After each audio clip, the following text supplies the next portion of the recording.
The space station was loud that day. Metal doors opened and closed. Trade ships came and went. Workers moved fast through the bright halls. Robots carried boxes. Screens flashed with news from many worlds. Everyone looked busy. Everyone had somewhere to go. Then one small voice cut through all the noise. "Please help my mother, please." A young alien boy ran into the medical hall. He was small, thin, and shaking with fear. His blue skin looked pale. His eyes were full of tears.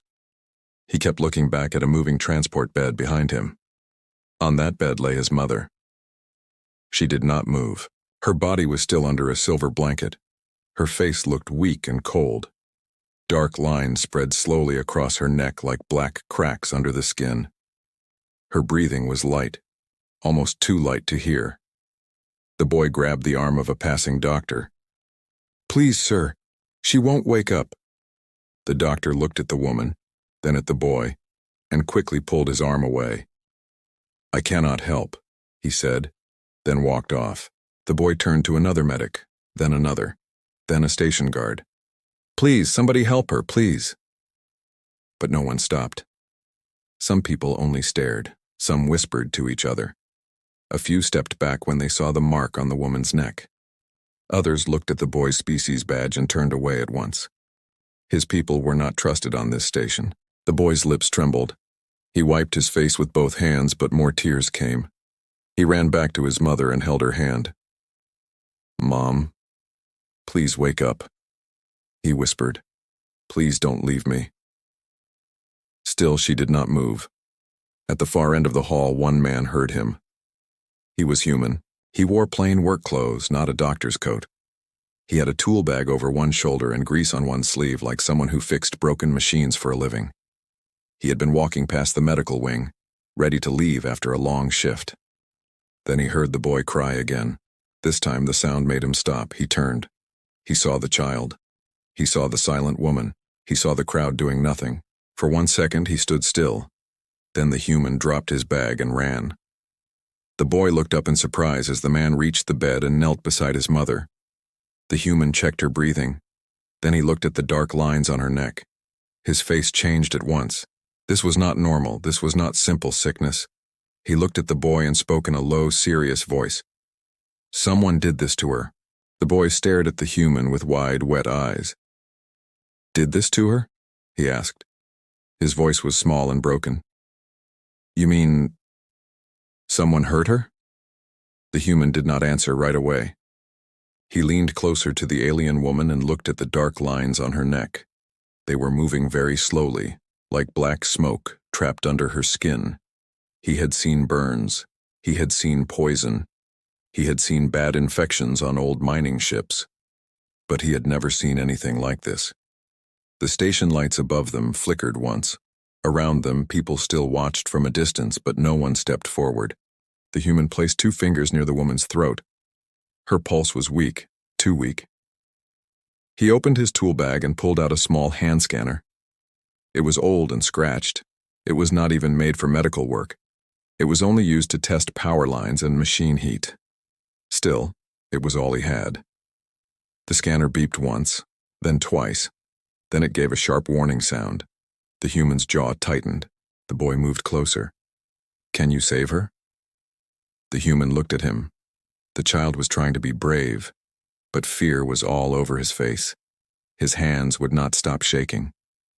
"I don't know yet," the human said honestly.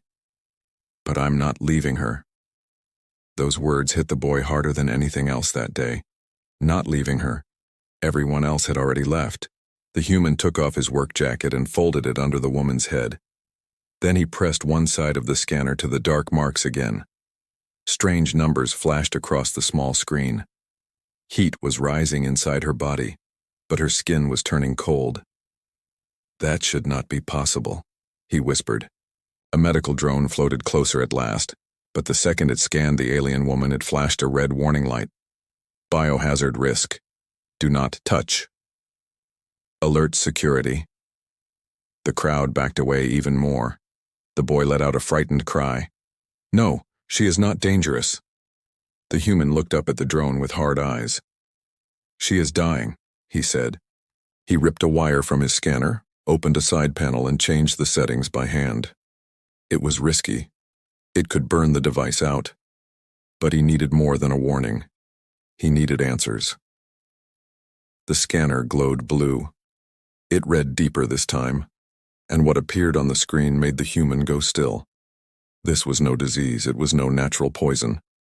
A small metal shard was moving inside her neck, and it was still sending a signal. A cold silence fell over the hall. The human kept staring at the scanner screen as if he hoped he had read it wrong. But the signal was still there. A tiny metal shard was buried deep inside the alien woman's neck, and it was sending out a pulse every few seconds. The boy saw the human's face change. "What is it?" he asked. "What did you find?" The human lowered the scanner slowly. "This is not an illness," he said. "Someone put something inside her." The boy stepped back in shock. Inside her? Before the human could answer, the woman's body jerked once on the transport bed. The boy cried out and grabbed her hand. "Mom!" Her eyes stayed closed. Her lips did not move, but the dark lines on her neck spread a little farther, crawling toward her jaw like living shadows. The human acted fast. He pulled a thin, light cable from his tool bag and wrapped it around the scanner. Then he placed the scanner near the woman's neck again, trying to trace the shard's exact position. He was not a doctor. He knew that. He repaired ship engines, broken doors, and damaged station wires. He was good with metal, circuits, and old systems, not with living bodies. But that metal shard? That was machine work, and machines were his world. The scanner gave another beep, stronger this time. The human looked toward the ceiling. "It's transmitting to something nearby." The boy's face turned pale. "You mean someone can see us?" "Maybe," the human said. That was when heavy footsteps echoed through the hall. 2 station guards appeared at the far door, followed by a floating security drone. People quickly moved aside to let them pass. The guards looked at the transport bed, at the boy, then at the human kneeling beside the woman. One guard spoke first. "Step away from the patient." The boy shook his head hard. "No, please, he is helping her." The second guard's voice was colder. "That woman is part of a restricted species group. This case now belongs to station security." The human stood up slowly. "She needs treatment now. She needs containment," the first guard replied. The boy held his mother's hand tighter, fear filling his face again. He looked small between the bed and the armed guards. Then the security drone moved closer and scanned the woman's neck. Its red light flashed. Then in a sharp metal voice it said, "Foreign tracking device confirmed." The guards froze. The human did too. Because if someone had placed a tracker inside her, then this dying woman was not just a victim. She was being hunted. The word hunted changed everything. A moment ago, people had only been afraid of the alien woman. Now they were afraid of what was coming for her. The station guards stood stiff beside the transport bed. Their hands moved closer to their weapons, but neither of them touched the woman. Even now, even with proof that someone had attacked her, they still looked at her like she was the danger. The little boy saw that. He saw the fear in their eyes. He saw the way they looked at his mother. And he understood one painful truth. No one here saw her as a person. They only saw her species. He stepped in front of the bed with both arms spread wide, though his whole body was shaking. "You cannot take her," he said. The first guard frowned. "Move aside, child." "No." His voice broke, but he stayed where he was. The human looked at the boy, then at the silent woman, then back at the guards. He could feel the whole hall watching. Traders, workers, medics, drones. Everyone waited to see what would happen next. "She needs help now," the human said again. "If that shard is still active, every second matters." The second guard gave a cold reply. "That is not your concern, human." Maybe it should not have been. Maybe he should have picked up his bag and walked away. Maybe he should have let security take control and told himself it was not his problem. But then he looked at the child. The boy was trying so hard not to cry again. He kept one hand on his mother's arm. Like if he let go, he might lose her forever. The human had seen that look before, years ago, On a mining moon far from Earth, he had worn the same look on his own face while people stood around doing nothing. That memory hit him hard. And in that second, this stopped being only about an alien woman.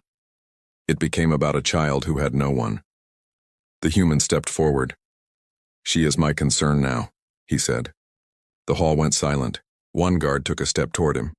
"You are interfering with station security." The human held up the scanner. "Then listen carefully.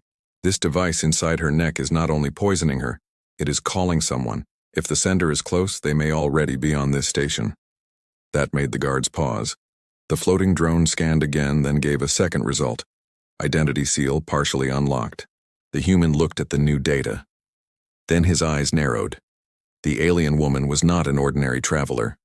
She carried a hidden rank code, one linked to the ruling council of her world. And if she died here tonight, this station would not survive the morning. For one long second, nobody in the hall moved. The guard stared at the scanner in the human's hand. The small blue boy stood frozen beside the bed. Even the floating security drone went quiet, as if the station itself had stopped breathing. A council rank code. That was not a small secret. That was not something a normal traveler carried. The human looked down at the woman again. Her face was pale. Her breathing was weak. The dark lines on her neck had now reached the edge of her jaw. Whatever was inside her was not waiting anymore. It was finishing its work. The first guard swallowed hard. "If this is true," he said, "then we must report this to Central Command." "No," the human said at once. The guard blinked. "What? If you report it now, the signal inside her will tell the attacker that she is still alive." The second guard frowned. "How do you know that?" The human held up the old scanner. "Because the signal changed when your drone scanned her. It reacted. It is not only tracking her, it is listening." The boy's eyes filled with fear again. "Then they know where she is?" The human did not lie to him. "Maybe." The child looked at his mother and gripped the side of the bed so hard that his knuckles turned pale. "Then please," he whispered, "please help her before they come." The human's mind raced. He was not a doctor. He did not have a clean medbay. He did not have proper tools. But he did know one thing. Small machines always had a control point, a path, a hidden system. If he could stop the shard signal, he might buy her time. He scanned the woman's neck again. A new line flashed on the screen. Linked access node detected. The human's heart sank. That meant the shard was connected to something larger. Nearby. Very nearby. His eyes moved across the hall and landed on a gray security door at the far end of the medical wing. It looked old, sealed, and half forgotten. No one seemed to pay attention to it. But now a dim red light blinked above its frame. Once, twice, then again. The human pointed at it. "What is behind that door?" The guards turned to look. The first one's face lost color. "That sector was closed years ago." The drone answered in its flat voice. "Sub-level access. Unauthorized power activity detected." The hall went cold. Someone was down there. Someone close enough to control the shard inside the woman's body. The boy looked from the door to the human.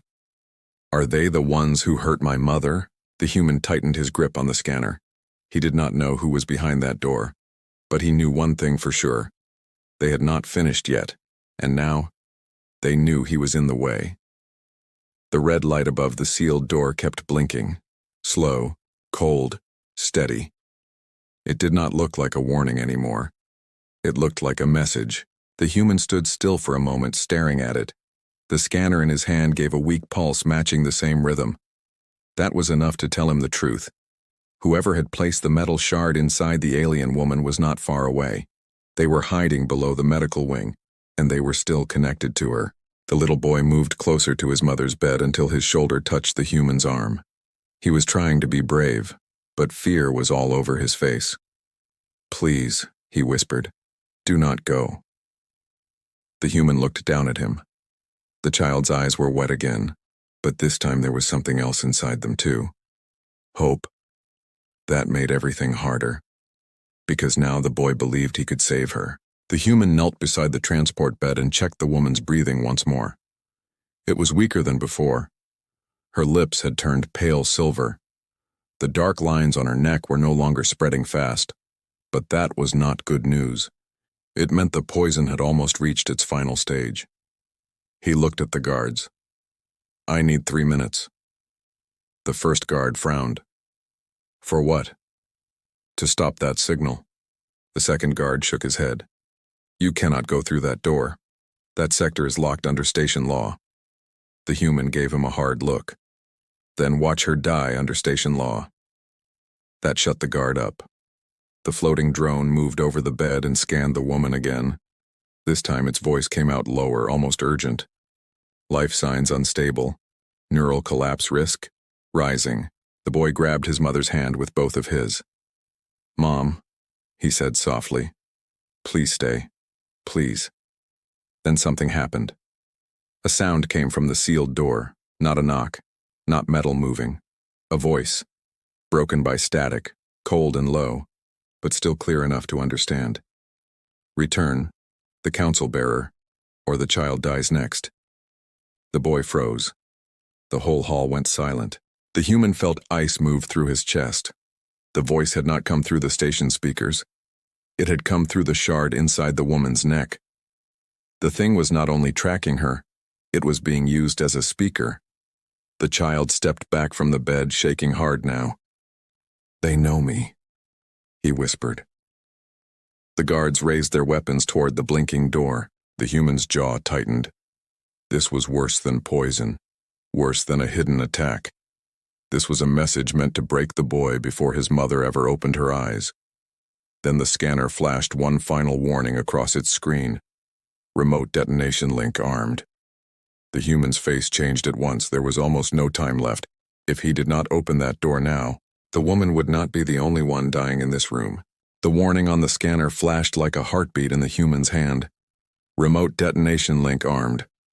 For one sharp second, fear moved through the hall like cold air. The boy stepped back from the bed, his face white with shock. The guards raised their weapons at the sealed door. The drone spun in place, throwing thin red light across the walls. Around them, the people who had only watched before now began to panic. Some ran, some shouted, some hid behind carts and support pillars. But the human did not move away from the transport bed. He looked at the woman, then at the child, then at the blinking red door. He understood the choice at once. If he chased the attacker now, the woman might die. If he stayed with her, the device might still explode. Either way, the next few moments would decide everything. The little boy's voice shook. "Please, save my mother." The human nodded once. Then he turned to the guards. "One of you keep that door covered," he said. "The other cut power to this hall, full blackout now." The first guard stared at him. "Why?" "Because that shard needs a signal," the human said. "No power, weaker link." The guard hesitated only a second, then ran to the wall panel. The lights died. The hall dropped into darkness. Only emergency strips along the floor stayed on, painting everything in deep red and shadow. The human moved fast. He ripped open his old scanner, pulled out the power cell, and pressed it against the base of the shard signal reading. It sparked in his hand. Wrong tool. Wrong use. One bad touch could stop her heart. But it was all he had. The drone lowered beside him. "Improvised pulse field may terminate patient." "Or save her," the human said. The boy dropped to his knees beside the bed, holding his mother's hand with both of his. "Mom, please come back." The human took one slow breath. Then he fired the pulse. A flash of blue light burst across the woman's neck. Her body arched once. The scanner screamed. The shard signal vanished. At the same moment, a loud blast hit the sealed door across the hall. Metal bent outward. Smoke poured through the broken frame. The attacker had been there after all, but the detonation link was dead. The woman's chest rose sharply. Then again. Her fingers moved. The boy froze. Her eyes opened, weak and confused, but alive. "Mom," he whispered. Tears ran down his face as she looked at him. Then her tired gaze shifted to the human kneeling beside her. The hall was silent. The guards, the medics, the workers, all of them stared, because when the whole station had stood back in fear, one human had stepped forward, and everyone there knew they would never forget his face.